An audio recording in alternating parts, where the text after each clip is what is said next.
Et salut tout le monde. Alors aujourd'hui on se retrouve avec les Componotus parius qui ont une larve, les larves de coléoptères qui se nourrissent de racines.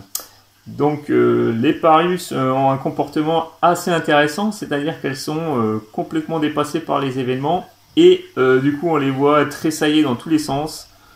Donc elles gigotent dans tous les sens, on le voit. Hein. Là.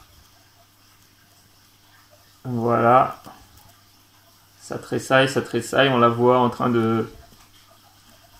d'essayer de rameuter du monde, mais tout le monde est un peu stressé, donc c'est un signe de ralliement, c'est assez sympa.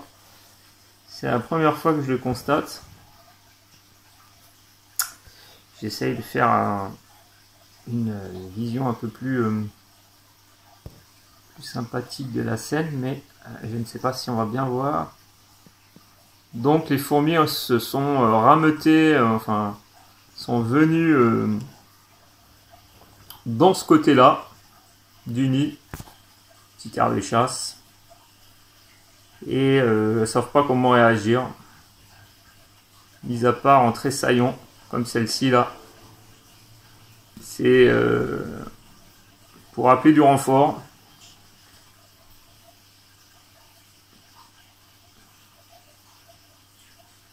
Là on la voit bien.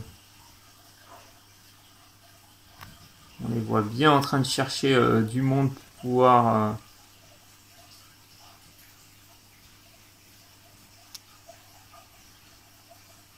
voilà, ils tressaillent un petit peu.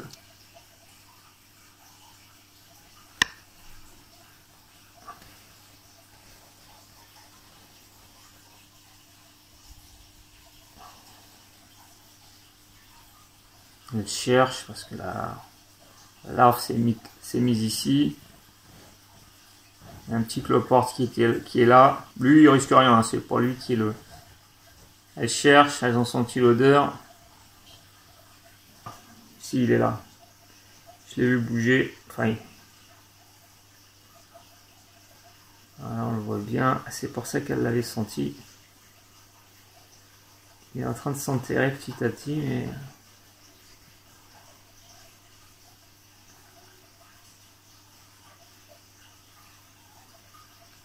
Elles n'osent pas trop l'attaquer. Mais les Componotus parius, c'est pas aussi... Bon, avec moi en tout cas, c'est vraiment très cool, mais c'est pas aussi agressif que ça. Hein. C'est plus des charognardes, j'ai l'impression. Je les vois plus charognardes que véritablement chasseuses.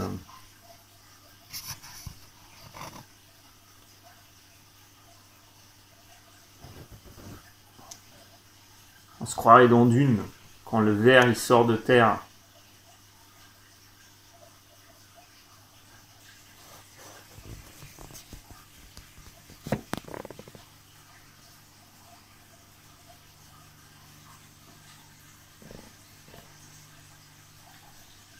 On les voit bien en train de tressailler là, pour appeler de l'aide.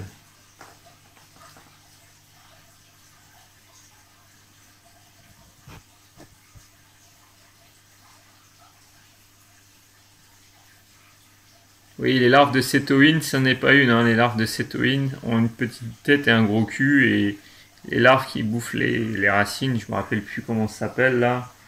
C'est le coléoptère brun là qui... Et ceux-là ont une grosse tête et un petit cul.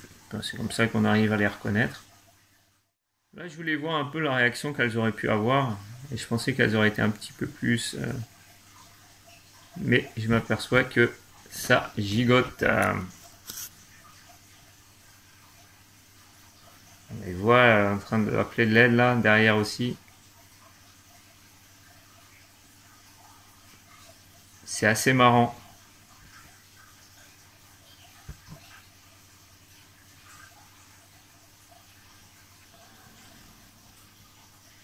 Donc voilà, ça c'est marrant parce qu'on voit l'appel de ralliement quand il y a une proie délicate, enfin une proie, un intrus.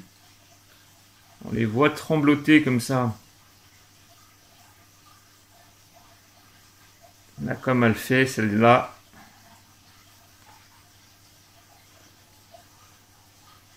Elle essaye d'appeler du monde.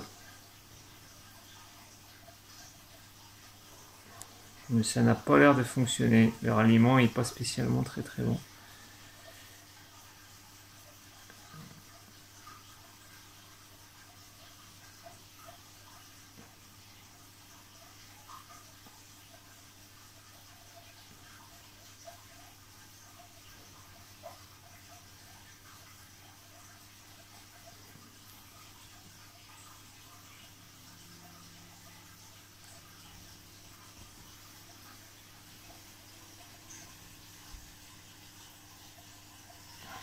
Ah, je vais plus la voir là, je vois plus rien.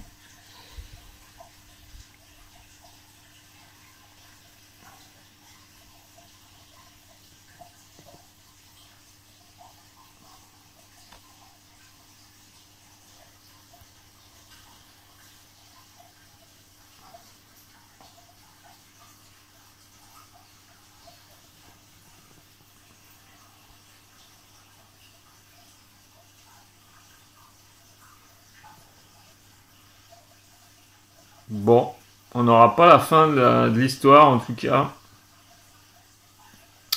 Mais c'était vraiment pour montrer ce petit comportement assez sympa. D'appel au secours. Et là, pas toute la colonie, non, une bonne partie des fourmis est ici. En train d'appeler, encore une fois. On les voit, elles sont plusieurs hein, à tressailler. Je sais pas si la vidéo sera d'une très bonne qualité. Voilà, là, on le voit bien, là. Elles sont toutes en train de tressailler pour appeler du monde.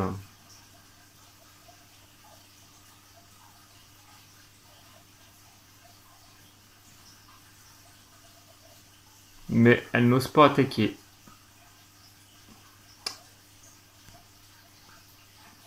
Et on est loin du nid principal, hein, donc il n'y a pas de major dans le coin. Puis les majors, je sais pas s'ils seraient sortis pour...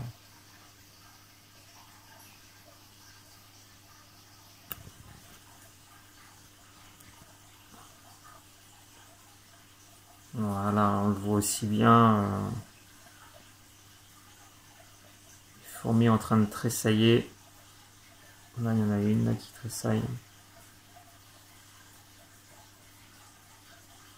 C'est la première fois que je le vois en fait.